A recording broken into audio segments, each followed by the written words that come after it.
Well, welcome back to the Vanderbloemen Leadership Podcast. I am Kristin Fry. I'm one of our executive consultants on the team. And today I'm having a conversation with Adam Erlichman, who is the founder of an organization called Build Groups. He also recently, or somewhat recently, wrote a manual called Group Leader Training. And the subtitle, I think, is really interesting and paints a lot of, I guess, color to the bigger picture of what that is, but it is a biblical manual for small group leaders and teachers in the local church. So, Adam, I look forward to having this conversation with you. I would love, before we even just get started, for you to say, who are you? Where do you live? How did you found Build Groups? Where did that even come from? What does that mean? So, I'll let you introduce yourself. Yeah, thank you so much, Kristen. Really excited to be on here with y'all and share. And a little bit about me. And I always got to lead with this, especially because I live in Texas. I was born in Pennsylvania, grew up there. I'm a Yankee living in the promised land of Texas. And so, grew up with my youth there, became a Christian at 19 at Liberty University, Lynchburg, Virginia, met my wife there and was called to ministry at 21. And so my wife, Anna, we've got three boys, Judah, Titus, and Deacon, 10, 8, and 6 years of age. Rough, tough, tumbling, high energy, wild, just sweet boys, and a blessing. I love being their dad. It's fun, and so we're active and moving and going. And I've served in youth, young adult ministry, adult groups and discipleship, executive level ministry as well. And so that's a little bit about me, my background. I live in Dallas area, kind of East Dallas, Texas. Okay. And so that's just a little bit about me. Yeah. So where did Build Groups come from? Yeah, so that wasn't something I sought to start or had this inclination or desire within me. I had gone on staff at a church as a groups pastor, and I was like, man, what conference could I take my lay group leaders to? And I'm in Dallas, right? This is like the mecca of Yes. conferences for Yes. Christian right? And I was looking, it's like, man, there's nothing there. There's nothing on the weekends. It's always Monday through Friday. The conference ends at 5 p.m. when everyone gets off work. So I said, well, let's just do our own thing. And we did our own sort of formatted conference, and I trained some of our leaders who were coaches of group leaders to lead breakout sessions. And we did that on a Saturday. It went really well. The next year we did it. Like a dozen other churches through word of mouth said, hey, we want to come be a part of this. And I said, hey, come on, man, the more the merrier. Wow. And then the next year we said, all right, well, let's open this up and see. And then we had more than 50 other churches from around the country showing up to come to little, small little rural town for this conference just north of Dallas. And Yes. Wow. so when that begins to happen and you have this conference, people go, oh, maybe this guy knows what he's talking about, which isn't always true, but it has worked out. And so Build Groups started from there. It's been around for 4 years and helping consult churches and groups and discipleship ministries and other aspects as well. There's more that we do. But the bread and butter of what got it going, started, really established and launched was consulting and helping churches and groups and discipleship ministries. Okay. So then is that, I'm assuming, how the idea of group leader training then was birthed? Is that like, how did group leader training come to fruition? Yeah, that is such a great question. So I was writing it before I ever realized that I was writing it. There are so many great resources out there in the groups ministry world from, all different types of people. And so there's a lot of books that I read out there. I was like, man, this is good. This is good. And some were really good with best practices. Some were really good, like theologically. Some were really good, like at a heart level and, interpersonal relationships and, community building. And I said, man, I would really like a book that has all of those just jammed together, right? And a training that had all that. And so we started doing our own training with our own leaders. And through doing that, I started writing this, not realizing I was writing it. And there was a distinct moment, though, Kristen, like I remember like it was yesterday. I was sitting in my office. I jumped on a Zoom call with a church planter. and he was asking about groups. I was just kind of coaching him through some groups ministry stuff. And long story short, we get to the end. I'm telling about our training and what we do, and our groups ministry. It doubled every year for 6 years. It was just amazing what Wow. God did, and at a sizable church. And so he's like, well, can you send me the training in writing? And I said, I don't have it in writing. It's in my head and my heart, and I got some bullet points that won't make any sense to you. And there was just a whole damper on the call. Like, it ended and we hung up, and I looked at the ceiling of my office. I was like, all right, Lord, you want me to write a book. And so, that was more than 6 years ago now. And it took 6 years to write. It was the first book I began writing, but it was the 5th book I published. If that tells you anything, it was a labor of love, a field study of 6 years of over 1,000 group leaders. We took through that and gathered data and responses. And so the whole, resource, it was really written out of a practitioner's mindset of what are group leaders actually facing at ground level. So And that's then really speaking into interesting. those. Yeah, that's really interesting because you just said 6 years. That's a very long time. And a lot of conversations, over 1,000 leaders is not a small number. So what were the common denominators that came from all of that? Yeah, there was a lot of things that I learned through that process.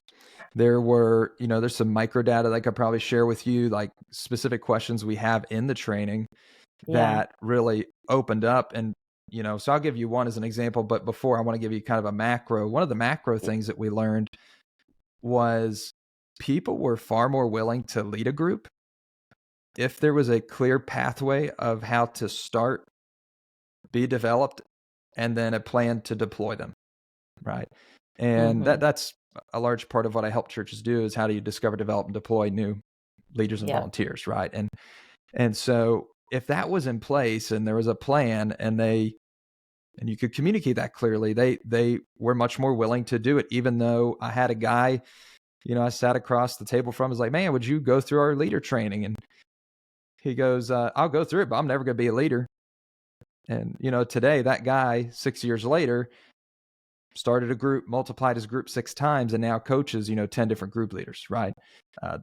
So, and that was one of the macro, but a micro was, we would ask the question, like, what's one healthy quality of a group? And so we go in a circle, everyone answers with one, transparency, biblical, authentic, caring, and plenty of other answers. But there were 4 common responses that we never heard, and over like 1,500 different responses. And so some of those responses, or of those 4 responses, it was very telling about what people thought groups were supposed to be and what they were supposed to do and what outcomes they could expect from group. And what was very clear was that growth mindset was not at the forefront of most group leaders' mind. So Interesting. some of the, yeah, it was more about support and care, and it was less about progress. It was less about transformation. It was more about transparency. Hey, let's be open, let's be honest, let's be genuine, let's be authentic. But it stopped there. And so the very uncommon answers that we did not hear were answers like, one quality of a healthy group is repentance. Another healthy, quality of a healthy group is that we correct one another, admonish.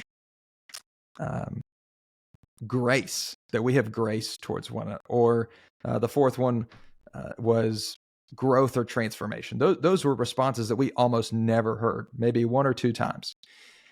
And so what that told us was, hey, we have half of it right? Like transparency, acceptance, like you have to have that, but it can't stop there. Like it's okay to not be okay, but it's not okay to stay there. We need to move forward. We need to progress. And so that was some of the things that we learned through that season and the 6 years of putting that together. Gosh, that's so fascinating. So you said something which makes me think of another question. Why is training group leaders so important to the future growth of the church and current health of the church? Yeah, absolutely. That is, I don't know if you could have asked a better question, Kristen. That's like, I love that question, right? So why groups matter, right? Why do they matter? A lot of churches, I think, view groups in an improper place and in error. They refer to them as, hey, groups are going to help us close the back door. Close Mm, the back door of the church so people don't leave. We need to retain them. And in reality, groups aren't the back door. They're the elevator that takes your church to new heights you didn't know were possible. mm, Group that's good. Groups are the tide that raise all ministry ships in your church. So if you want a stronger kids ministry, you want a stronger student ministry, any ministry you can think of, like groups is that tide that raises all of it up. Because if you have people who are in there uh, intentionally being spiritually formed in the image of Christ, and Mm, they're done with quality and intentional processes and training and development, and uh, you start to see that flow out into the other places, because the people who are in there are parents, a lot of them, and those parents have kids in kids ministry. Those parents have teenagers in student ministry, and so it just overflows in so many different ways, and it really affects and increases many other metrics. And that's what I've seen at multiple churches, and that's there's fruit that's come out of that into other ministry areas you just wouldn't otherwise see. yeah, that's really good. Okay, so for someone listening right now thinking, yeah, you are speaking to me right now. My church is in a spot where we just we're not great with our groups. We're not in a great spot. We kind of put half of our attention towards them. Some seasons we're a little bit more focused than other seasons. We don't have the resources. We don't have the staff devoted to it. Fill in the blank for whatever reason, might fit for their context. So you have this resource, group leader training. So talk to us about how is that even supposed to be used, or what does that even look like for a church to adopt that and use that? Practically walk us through group leader training. Certainly, yeah. So there are churches who have a full, adult group staff that use this resource, and it's very beneficial for them. But what I had in mind a lot of through the process in putting this together was this resource being a tool that was turnkey for a staff or a church, even a solo pastor, or a church planter that didn't have the full-time groups guy on staff, right? Uh, they didn't have Right. that person to just lose sleep about it overnight and own that ministry. And so the way that this resource is designed to help, and the way that we've modeled it, and I help other churches do this, is, hey guys, let's not be reactive in groups ministry where we go, oh man, it's January, it's peak season, we need to find some leaders and start groups in 2 weeks, and then try to microwave that whole you know group leader training experience and launch them, and then we wonder why did we lose 60% of our groups going into the next semester? And so really what the hope is through this training is that we crockpot that process. We Mm, slow it down. We're proactive. We really spread that out over, instead of, hey, let's jam this into 2, 3, 4 weeks, and let's spread that over 5 months. Let's make this meaningful, and let's justify a process where people, when they go through, they see that we've invested time into it. We've given them time to consider, to pray about it, to see if, man, is this something God's calling me to? Like, I think the primary role of a pastor in ways, right, equipping the saints to do the work of ministry, Ephesians 4:11 and 12. And I think a prime place to allow people to exercise their gifts and play that out. And so when you give someone a 3, 4, 5 month, and that might be, hey, we're just going to meet once a month for 2 hours. Like, we're not going to burn you out before you ever start leading. Right. And the staff person or the pastor probably enjoys that way more too, spreading that right, out. right. Um, you get a front row seat to see them explore a call to possibly lead. Mm. and to step into a space that they may have never believed that they could. And they needed a little bit more. And I like how Robbie Gallaty says this. They need a little bit more Godfidence, right, in their life, Mm-hmm. Mm-hmm. um, to just believe like, hey, God could use me in this way. And the life stories of transformation and people's lives that are touched through them saying yes, it's incredible. Wow. Do you have an example or a story or two about actual real life churches that have adopted group leader training? Sort of the success story. How has this transformed or changed or encouraged a church who has adopted this and started applying some of these principles and this training within their church? Yeah, so I can give you probably macro examples of just like metrics, right? That would say to that. Yes, And then yes. there's, micro examples obviously too of just stories of, I think the quantity is important to measure, but also the quality of just immeasurable spiritual value that's being added where Yeah. you've got the single mother who's moving out of a home Mm. because she got saved a year ago, and through a group and a community she's belonged to, they've helped show her that, uh, man, you want to be wedded, you don't want to be out of wedlock living with a man. And so taking that repentant next step to step out and having no one there on move out day, and then, man, the group shows up, Yeah. shows up, helps move, helps, I mean, not just advise you should do this, but walks through that. One of the hardest moments of single mother's life, right? And so I Yeah. mean, there's that example. There's so many examples. I remember I was sitting down at a Fuzzy's Taco, and I was talking to a guy, and his group leader had told me, "Hey, I think this guy would be an incredible group leader." I said, I agree. I'm going to go get lunch. I'm going to talk with them. And so I sit down. I said, hey, your group leader thinks that you'd be a great future new group leader because of this, this, and this. And then he begins to choke in his taco, and he's like, oh man, that makes me real uncomfortable that you just said that. Right. But I know God wants me to get uncomfortable. So like, I'm open to this. And so I got a front row seat to watch the Holy Spirit, like, move and convict and make him uncomfortable to say yes to the calling God had put in his life that he wasn't aware of yet. Right. And so you get Mm. to see people become more than what they realize that they could be. And another instance, like a dad who had just been disengaged, not involved in church, and joined a group, took 2 years to get him into a group. He gets into a group, he's going, and then like a month in, he's now leading family devotions with his family, at dinner time, and like total 180. And that's the Wow. power of Wow. groups, right? Right, Uh, right. so, so that's some of the micro, the macro level, the metric stuff you would see, right? With the way that we do groups, because groups are not just about fellowship and study.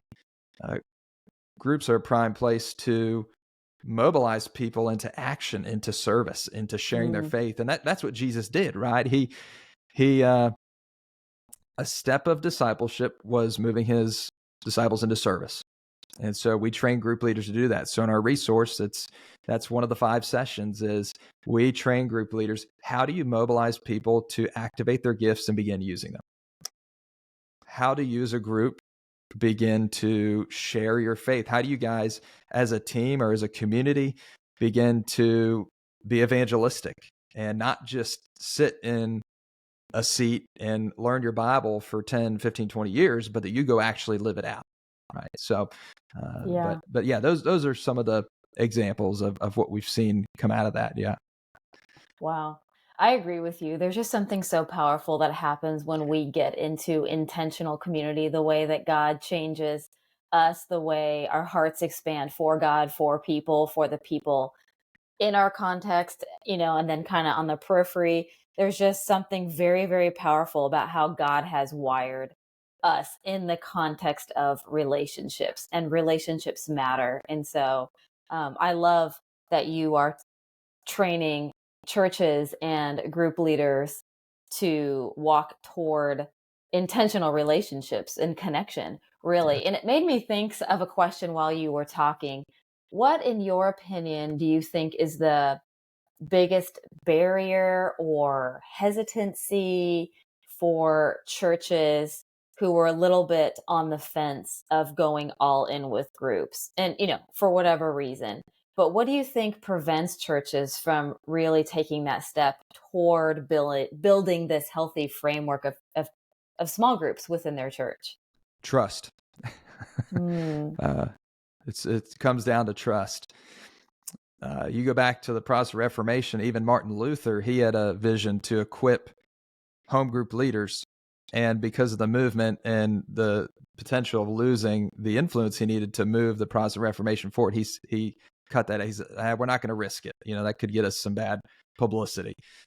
And so for churches today, like who have hybrid models, on-campus groups, off-campus groups, mid-sized groups, small groups, and so whether that's a Sunday school or that's life group, whatever you want to call them, I work with all of those. And so what I see most often, whether it's on or off campus, but especially for off campus, because there's a higher level of trust that's required, Right. it really comes down to trust. Are we willing to release people to live out their calling and to live out the gifting God has woven into them and put into them, to let that? Are we willing to take the time, one, to help cultivate and develop those things to get into a place where they can be trustworthy? And so like with group leader training, in our 5-month process, we do 5 sessions over 5 months, but churches can do whatever timeline they want with the 5 sessions in the workbook. What we say is, if we invest a lot on the front end, we can have a lot of trust on the back end. Mm.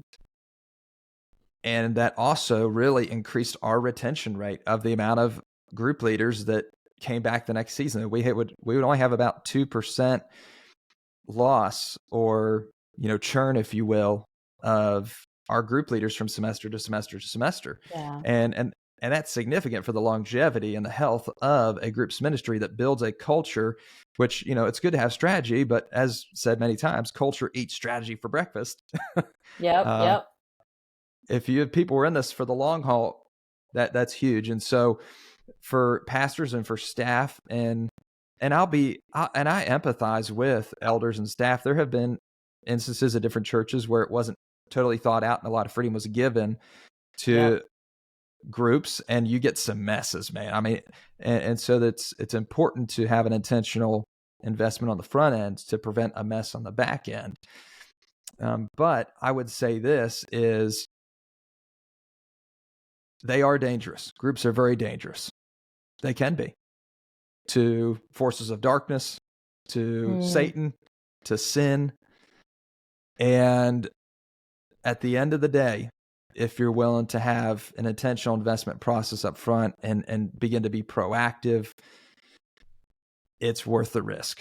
I mean, the reward is so high, and I Mm. could just sit and tell people for hours why it is worth it. So yeah, that's what I see as a roadblock, and there's plenty of ways to get past that and into just, all that God intended for this to be, just the beauty of it. Have you seen churches that were maybe sitting in that seat that were hesitant, and there was that one thing that sort of tipped them over the edge of, okay, we'll just take a step toward giving this a shot, and then seeing that sort of open up the floodgates to a world that they never even thought possible? I mean, I'm assuming that you've experienced that working with churches. Is that sort of a fair assumption? 100%. Yeah, that's fair. And I'll take it as a compliment. Thank you. So, um, Yeah.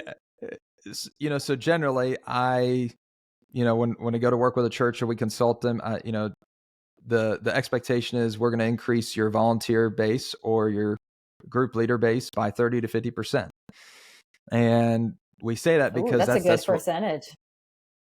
it's life changing for most churches. It is a game changer. Whether you're, a kids minister, kids director, or a group's pastor, director. I mean, you go, man, hey, how would it change your world if you added 30 to 50% more volunteers or leaders. And that's what we do again and again and again through this process where we help them discover, develop, and deploy potential new volunteers and leaders. And we help them custom build that for their context in their church. And, we've got the resources, obviously, that undergird and help a lot of that too. So, to answer that question, we see that it can make a significant impact. It can make a big difference of moving that needle and them go, well, if you're telling me this is what my world could be, then yes, let's take those steps. And you just start to see a total mentality shift. You see a paradigm break in a good way into a new place that they get to begin ministering, not out of desperation of, hey, come jump on this ministry ship that is sinking and on fire. Because we don't have enough people. We need more people. Say it from the stage again, please, Pastor, put in the announcement. Instead, we operate from a full bench of so many people who are ready to jump in, and they enjoy it far more. They love to do the ministry far more, these leaders and volunteers, because they're not desperate and they're not in a scarcity mindset. They're not at a scarcity of slots being filled to service in. And so, when you paint some of that picture and people start to see that happening, it changes a lot in a good way. Gosh, I bet. Well, group leader training is such a needed resource. So thank you, number one, for writing it. Thank you for having this conversation. And before we wrap up, how can people connect with you? What if someone is listening and they want to learn more about Build Groups? What if someone is listening and they think, gosh, yes, group leader training is what we need. How do they get it? Yes. So it is available on Amazon. And as of just this month, we now have bulk order options on our website. So buildgroups.net. You can go there, buildgroups.net. You can email me, Adam at buildgroups.net. And we can, get you all hooked up, get you all those resources. We do up to 50% discount for bulk orders off of the list price that you'll see there.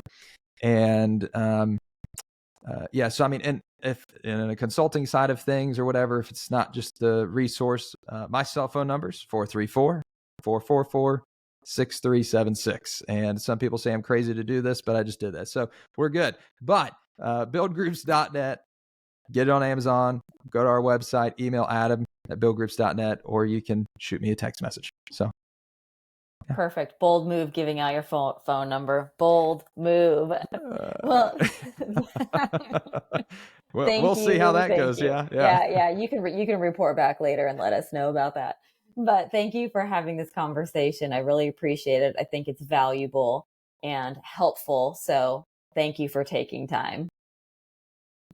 Absolutely, Kristin. Thanks for having me on. I love talking about. I could go on forever, and so thanks for just giving me a little bit of time to share my heart, my love, and passion of just wanting to see the church do and cultivate more of this. Thanks.